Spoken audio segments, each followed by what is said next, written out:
Guys, இந்த வீடியோவில் நம்ம ராகி சேமியா எப்படி செய்யறதா பார்க்க போகிறோம். அதுக்கு முதல்ல தேங்காய் எடுத்து வச்சுக்கலாம். இப்போ நம்ம பவுலில் ராகி சேமியா எவ்வளோ தேவையோ அவ்வளோ எடுத்து வச்சுக்கலாம். இப்போ ஃபுல்லாக தண்ணியை ஊற்றி நல்லா ரொப்பிக்கலாம். ராகி சேமியா மிதக்கிற அளவுக்கு ஃபுல்லாக ராகி சேமியா விட மேலே தண்ணியை ஊற்றி ஊற வச்சுக்கலாம். இது ஒரு 3 மினிட்ஸ் இருக்கட்டும் சைடில்.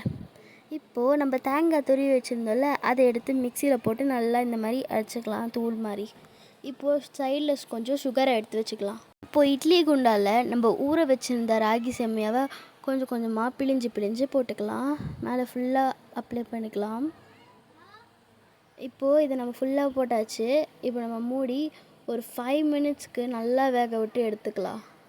லைட்டாக புகை வந்த உடனே அதை ஓப்பன் பண்ணிடலாம். ஓகே கைஸ், இப்போ நம்ம ராகி சேமியா வெந்துடுச்சு. இப்போ இதை எடுத்து நம்ம ஒரு பிளேட்டில் போட்டு தனியாக வச்சு ஆற வச்சிடலாம். இந்த மாதிரி பரப்பி போட்டு இந்த மாதிரி ஆற வச்சிடலாம். ஓகே கைஸ், இப்போ நம்ம இதை ஆறிடுச்சு. இப்போ நம்ம அதில் சர்க்கரை வச்சிருந்தோம்ல, அது ஃபுல்லாக போட்டுக்கலாம்.